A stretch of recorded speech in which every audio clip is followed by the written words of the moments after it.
small detail, but if you haven't noticed, I invite you to come and take a look. Stephanie had the courage to get sparkly nails in support of movie night this week. They're bright purple. They're pretty great.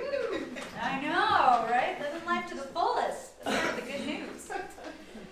Our second reading this morning comes from the Gospel of Luke, chapter 18, verses 9 through 14. It's known as the parable of the Pharisee and the tax collector. He also told this parable to some who trusted in themselves that they were righteous and regarded others with contempt. Two men went up to the temple to pray, one a Pharisee and the other a tax collector. The Pharisee, standing by himself, was praying thus: God, I thank you that I am not like other people, thieves, rogues, adulterers, or even like the tax collector. I fast twice a week. I give 1/10 of all my income. But the tax collector, standing far off, would not even look up to the heavens, but was beating his breast and saying, God, be merciful to me, a sinner. I tell you, this man went down to his home justified rather than the other. For all who exalt themselves will be humbled, but all who humble themselves will be exalted. Now that's a version from the NRSV. And as I like to mix it up every now and then, I'd like to read from another edition of the scripture, if that's all right with you. I just like how this one's phrased. This is from the Message Bible. The same, Luke 18, verses 9 through 12. He told his next story to some who were complacently pleased with themselves over their moral performance and looked down their noses at the common people. Two men went up to the temple to pray, one a Pharisee, the other a tax man. The Pharisee posed and prayed like this: Oh God, I thank you that I am not like other people, robbers, crooks, adulterers, or heaven forbid, like the tax man. I fast twice a week and tithe on all my income. Meanwhile, the tax man, slumped in the shadows, his face in his hands, not daring to look up, said, God, forgive me. Give mercy. Forgive me, a sinner. Jesus commented, this tax man, not the other, went home, made right with God. If you walk around with your nose in the air, you're going to end up flat on your face. But if you're content to be simply yourself, you will become more than yourself. That ends our inspired readings this morning. Amen. Whew. What stands out to you?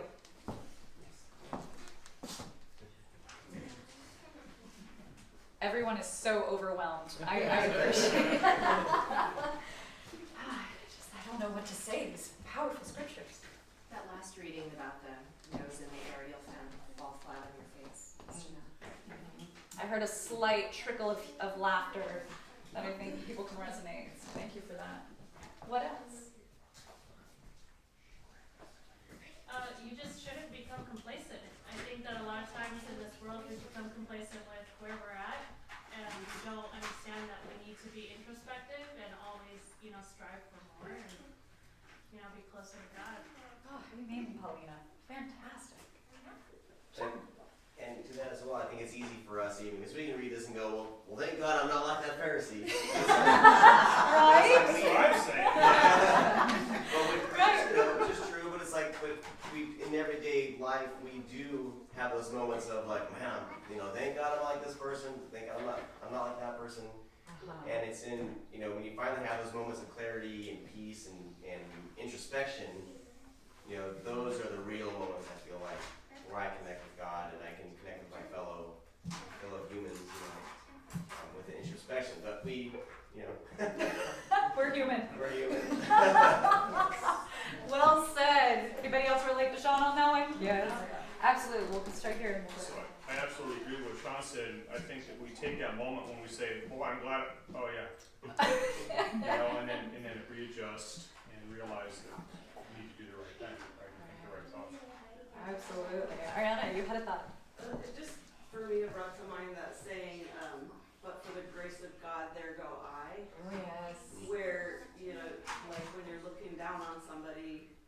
really put yourself in your place. Amen. Yes. I'd like to share with you a quote this morning by one of my favorite authors, C.S. Lewis, who is, if you have not read some of his work, he can go on a tangent, that's for sure, but he writes beautifully. And he says, "As long as you are proud, you cannot know God. A proud man is always looking down on things and people. And, of course, as long as you are looking down, you cannot see something that is above you." I resonate with everything that has been spoken of this morning as insight gleaned. And in true fashion, I'm going to give a little context here.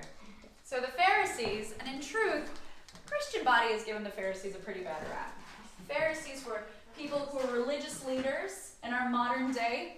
I might be considered a Pharisee as I stand up here with a stole and a collar on. In the best of intentions, and according to the Jewish culture, which we're reading about right now, these were actually men who sought to do the will of God and were imperfect at doing it. And heaven knows I can relate to that. I think any minister or any religious leader who claims a perfection, run. Run fast, run far. Because we're all human, we're all a work in progress. So this Pharisee, and what's interesting in this parable is the Pharisees, at times, most of their mission was to be at home. They were to do the word of God among common individuals. They actually had a well-meaning ministry. And they got it wrong at times, that Jesus speaks to. And then we have the tax collector. So the Pharisee, might not be doing ministry they're doing the best that they can at this time, and they also work in the community. They're very beloved, they're very respected among the community. Then you've got the tax collector. Now, what do you know about a tax collector in biblical times, or in this time frame? They were despised, they were corrupt. That's right, they worked for the government. Some people say that they're a modern day IRS. I don't necessarily agree with that, because I think there are some IRS agents who are trying to do well as well. At the time, the tax collectors were designated within the community to pay the taxes to Rome. They would take the taxes from the Jewish people, but they would go about doing it in ways that were very deceitful. They were cruel, they would steal, they would do whatever. And because they were doing this, they also had an added perk of taking more than what the taxes were due. So they became some of the wealthiest within the community, but they were despised. They were not seen as one that contributed to the well-being of humanity. They were seen as ones who separated and took in different ways and caused a great deal of harm. Yet here we have in this parable, and I was reading a commentary this week in preparation for the sermon, and I love the description. They said, when it comes to parables, they're like fishing lures. Bright, a lot of colors, feathers, but they always end with a sharp barb. We have both of these individuals going into the temple to pray. It's good intentions. But what's the difference between the two? For you, when you read this, when you hear this, what stands out to you as the difference between these two? Or a difference, maybe not the difference. One's humble, one's boasting. One's humble, one's boasting. All right, Mark? I'm going to say that the Pharisee looks like he's going more for appearance. Because he's talking about how good of a Pharisee he is, because he fasts, he gives away 10th of his income, he's there at the temple praying, but he's not at the temple to do what he's actually supposed to be doing, which is asking for mercy. That's right. It's a very good point, because the Jewish context is that mercy was not an idea yet. It was not a concept. It was not a theological understanding. There was a law. There was a law of God. And in praying, fulfilled the law of God. I was struck in the reading how many times the Pharisee uses the word I. Right? In this. I thank you that I am not like other people. I fast twice a week. I give a tenth of all my income. And I find myself questioning, who is this Pharisee praying to? And is it to God? Yeah. Or is this Pharisee praying to himself? Right? It also reminds me, have you ever had someone who does the passive-aggressive prayer? Where you know you need to say something to your brother, to your sister, to someone in Christ. And you say, no, I think I know better than you in the way of life. And out of love, I'm going to offer a prayer for you passive-aggressively. Lord, I thank you that Johnny is here, and I pray that Johnny learns how to be a better brother. Right? I pray that Johnny learns how to be a better Christian. Is that prayer to God? I don't think so. Those passive-aggressive prayers, I think God hears them still. But I wonder if God is like, oh no. Have the conversation with Johnny. It takes courage to be honest and say, I love you, this is my understanding. But under no circumstance do I think that you have to do everything that I'm telling you to do right now. But I care about you. And I wonder how much more Johnny would be receptive to a message like that instead of the triangulation of God in the midst. And nevertheless, the Pharisee is praying. And then we have this tax collector. And I can't help but wonder, in the context given, this tax collector, what is he bringing into the temple? What did it even take for this tax collector to even walk through the gates of the temple, to climb those stairs? Having a pricking of conscience, a spirit possibly of God. I have done this, I have done that. You can fill in the blanks. I've been there. Woo! It can feel good to be religiously pious. Right? This is before I became a Protestant.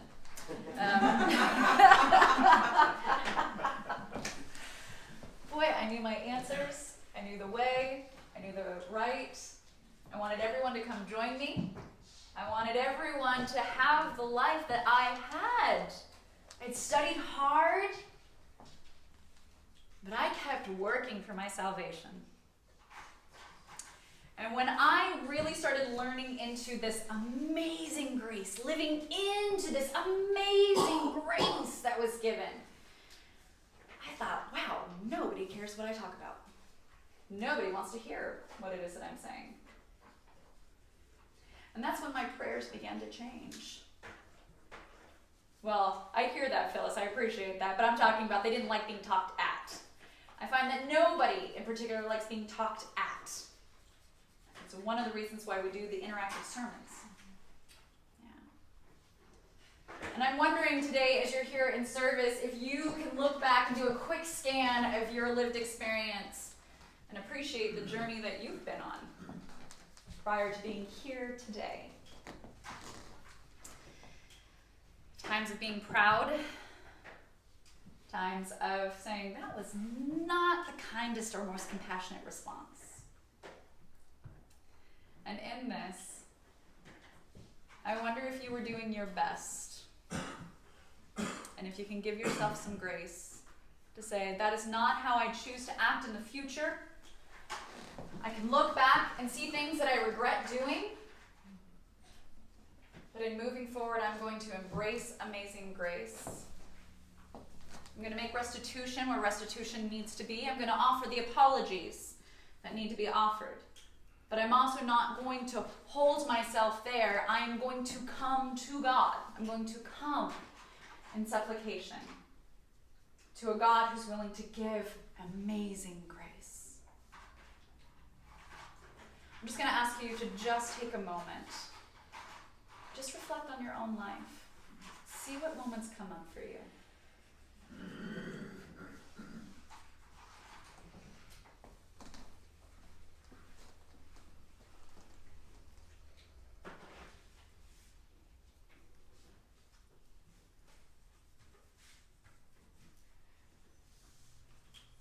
ask you, what did it feel like when you were able to have moments of absolute grace given to you from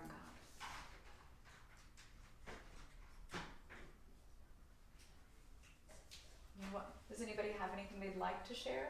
It's okay, that can be a pretty vulnerable moment to share. Yes, Jennifer. So my first year of Bible school, in my mind, I did everything right. I was, constantly at the school or church and just felt like, I said my prayers. I didn't drink. I didn't smoke. I felt like I lived in this little bubble, and I just, I judged other people, and I judged my family, my brother, and I just felt like I was doing everything right. And that, into the second year, so many things had changed, and so many of my friends didn't live the life that I thought they'd lived, and then I changed then I just decided to screw it, I didn't even want to go back my second year, and I was just, I became more just, I don't want to, live like that, and I want to be more, I don't want to be judgmental, so it changed me for the better. Amen. Phyllis, thank you. My mother was on her deathbed 2.5 years ago, and we had called hospice, but they never arrived. They were in San Bernardino, so I was there alone with her, massaging her feet, and in walked Bill and Kathleen Freeman, and he was in his white suit, and he prayed with her just before she passed. This was 10 minutes before she passed. So we didn't need hospice. It sounds like there was some hospice available through Bill. Yeah. It sounds like it was very calming and very grace-filled for you. Oh, I was just a mess. Oh, isn't that the truth? Man, when grace comes, it can be messy. Right? What's this? What's going on? Absolutely. And Jennifer, I appreciate the point that you made as well. I find that in oftentimes understanding what the right way of living, there's a lot of don'ts, right? The list, don't do this, don't do that, don't do this. And in essence, that does somewhat echo what the Pharisee does. I do this, I do that, I do this, I do that. And I read this week as well that the sin of the Pharisee is that the Pharisee no longer depends upon God as much as the Pharisee depends upon himself.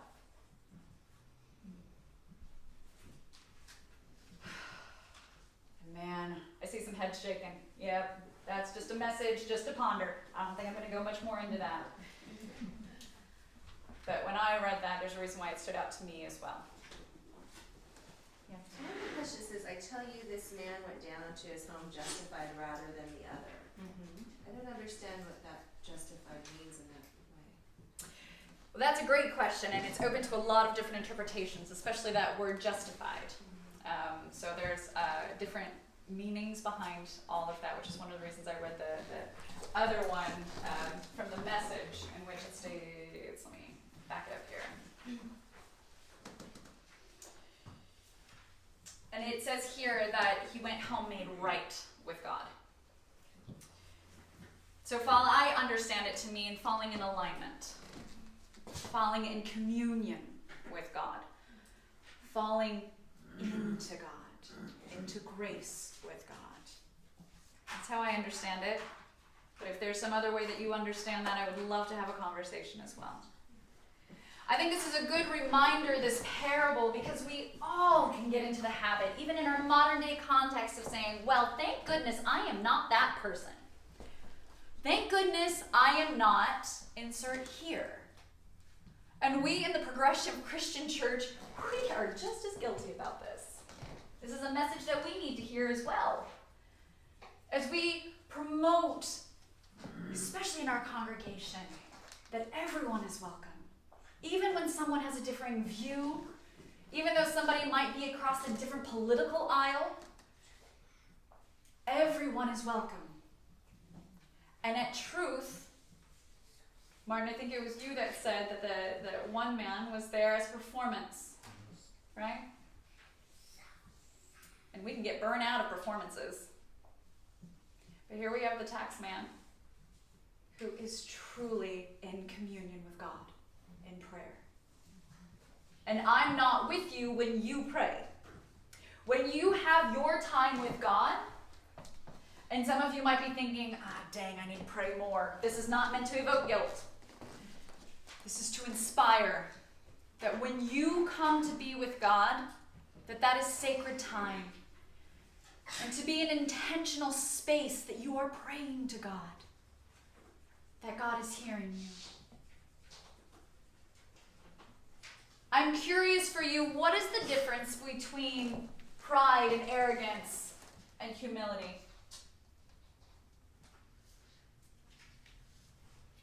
I think humility leads to peace.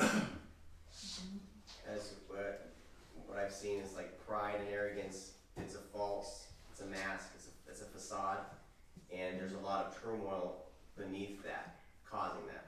Right. So I find if you're open and you're open and vulnerable and honest with yourself, and that will lead to more of a peaceful life, I think, than always trying to keep up with appearances. You're gonna fail. You're going to fail. Mm-hmm. Absolutely. Jennifer. There's more confidence, I think, when you lean on the Lord and you know, allow Him to carry you through life, versus putting it all on yourself, and then you know you're gonna fail. I mean, I know I'm gonna fail all the time, but if I lean more on the Lord when I know that He's never gonna leave me or forsake me, and that He comes to me where I am. Mm-hmm. And that's why sometimes maybe I'll challenge God a little bit, like I don't want to pray today, or I don't want to do certain things, and I don't like being told what to do. And then You're not my dad.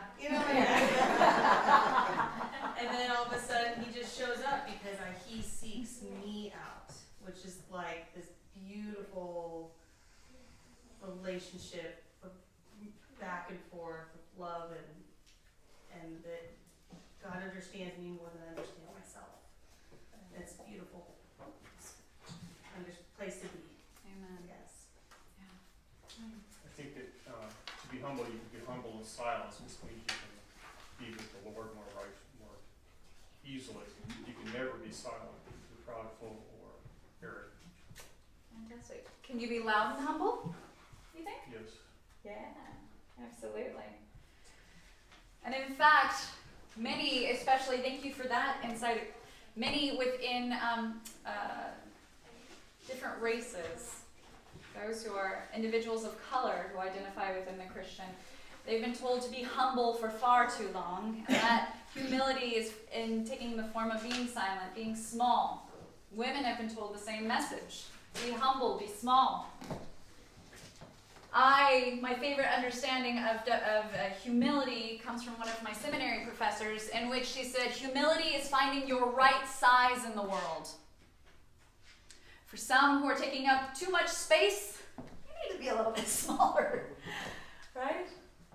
And for those who are playing too small, it's time to get a bit bigger. Having that humility. I love at the end of the message reading in which it says, and it kind of goes back to what you were talking about, Sean. But if you are content to be simply yourself, you will become more than yourself.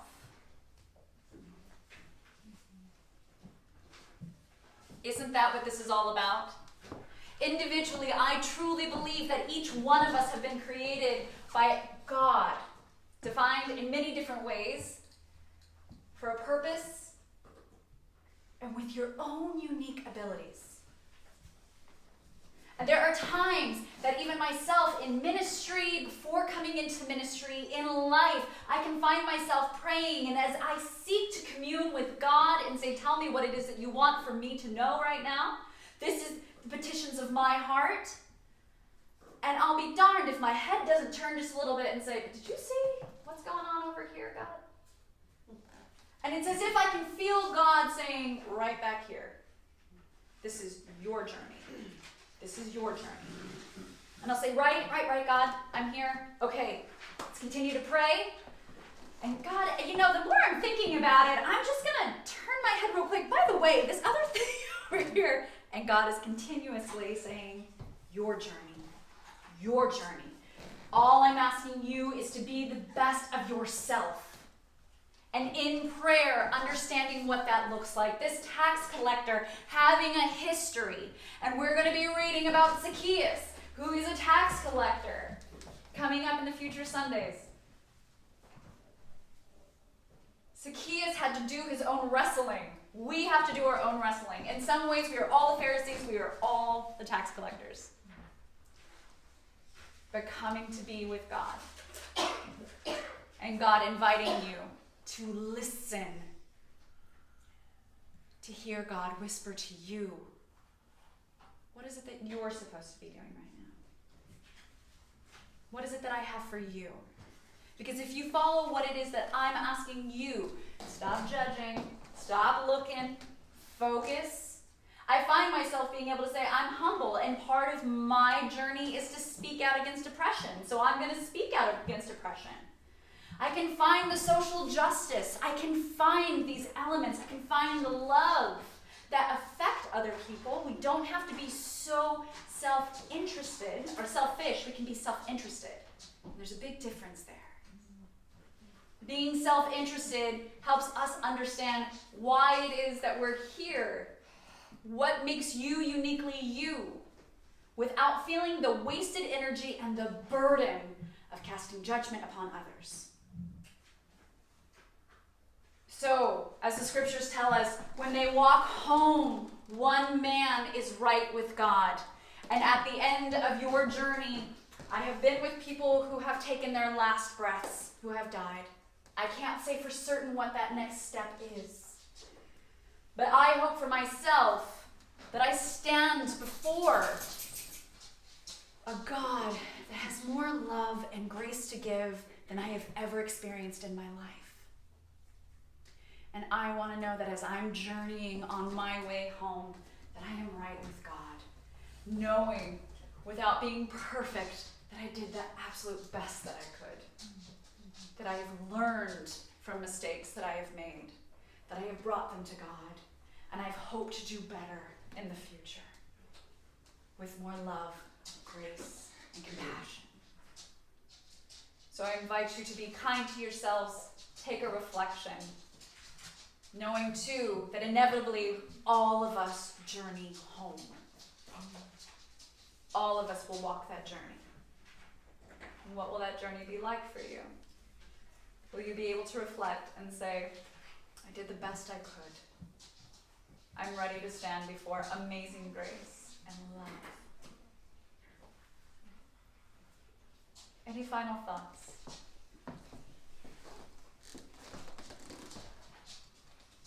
No, it was that good, huh? That's all like saying amen, but you always say there's more. There could also be like, Pastor, wrap this up. We're going to say amen. I hope today, as you leave, you take the time to reflect, to be intentional with God.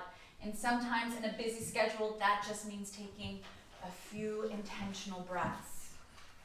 Praying does not have to be this grand event. It can be, if that's something that you have the time and the space to do. And sometimes it is taking a few intentional breaths when someone is cutting you off in California traffic. I breathe a lot in traffic. You breathe a lot. It's a lot of praying. Right? Absolutely. And I say these things in the name of Jesus Christ. Amen. Amen.